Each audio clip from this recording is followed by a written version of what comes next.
Bonsoir, nous sommes maintenant à 3 minutes de 20 heures. Ce n'est pas les 5 dernières minutes, c'est les 3 dernières minutes. 3 minutes de la fin des opérations électorales, 3 minutes de la fermeture des derniers bureaux de vote dans les grandes agglomérations, à 3 minutes du moment où nous sommes autorisés à vous livrer les estimations des instituts de sondage pour ce qui nous concerne, l'estimation de la Sofres. C'est le suspense, c'est l'attente.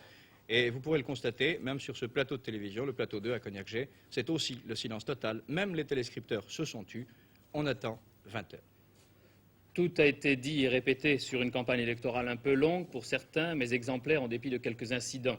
Les Français en âge et en droit de voter se sont rendus aux urnes massivement. Je vous rappelle que nous vous avons livré dès 18h30 le taux de participation, 87,6% de participation électorale, c'est-à-dire 12,4% d'abstention, ce qui constitue un record absolu dans l'histoire des consultations électorales en France.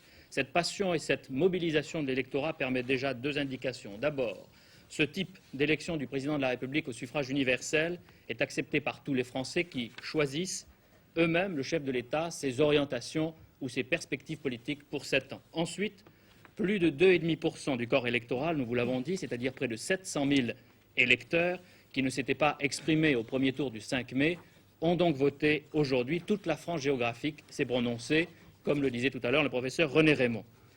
Ces 700 000 votants renforcent donc l'incertitude, car les abstentions du 5 mai se sont partagées vraisemblablement dans les deux camps. Dans quelle proportion? Toute la question est là. Nous sommes maintenant à 1 minute, très précisément, 1 minute de 20 heures. Deux mots très rapidement du dispositif qu'INF2 a mis en place pour vous faire vivre cette soirée d'élection du deuxième tour. Nous avons bien sûr des correspondants au ministère de l'Intérieur, à la Sofres, c'est ce que nous attendons maintenant dans quelques secondes avec une estimation. Nous avons aussi des correspondants à Château-Chinon, à Chamalières et dans plusieurs villes de France. Vous avez entendu certains nombres d'entre eux dans nos éditions de 12h30 et de 18h30. Je regarde la pendule avec vous, 59 minutes, 30 secondes très exactement. La voici à l'antenne et nous allons attendre ensemble l'heure fatidique, c'est-à-dire 20 heures. À 20 heures seulement, nous serons en mesure de vous donner une estimation qui vient d'arriver sur mon bureau et que je vais vous lire maintenant dans moins de 10 secondes. 5, 4, 3, 2, 1. Il est 20 heures. Sofres au RTF, Giscard 50,9, Mitterrand 49,1. Je répète, Giscard 50,9, Mitterrand 49,1. C'est l'estimation au RTF Sofres. J'appelle Jacques Idier à la Sofres pour confirmation. Jacques Idier. Jacques Idier n'est pas disponible pour le moment. Voilà donc le chiffre qui nous est donné par la Sofres. Vous savez que nous avons dû attendre, vivre des heures et plus récemment des minutes de suspense.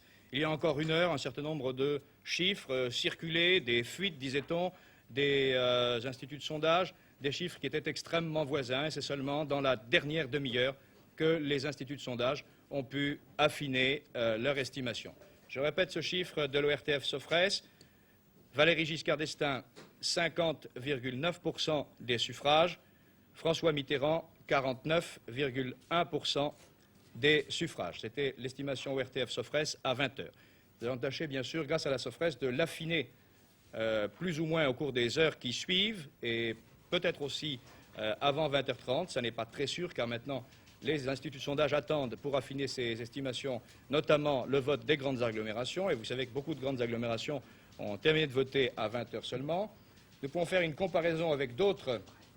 Mais avant de faire cette comparaison, je voudrais appeler Jacques Idier, qui je crois maintenant est libre et prêt là-bas, à la Sofres. Jacques Idier. Oui, effectivement, les chiffres que vous avez donnés tout à l'heure, nous les avions depuis quelques minutes, et même depuis 19h, 19h15, nous savions, selon les estimations de la Sofres, bien entendu, que M. Giscard d'Estaing serait élu. Ces chiffres que nous vous avons donnés, ce sont ceux de la métropole, mais les dom-toms ne devraient pas infirmer cette évaluation. J'ai à côté de moi Pierre Veille. Est-ce que vous êtes sûr alors de votre estimation? Sûr, il reste quand même que le scrutin est très serré. Je rappelle nos chiffres, 50,9% pour M. Giscard d'Estaing, 49,1% pour M. Mitterrand, c'est-à-dire 1,8%. C'est évidemment un scrutin très serré qui quand même encourage à la prudence. Mais enfin, ces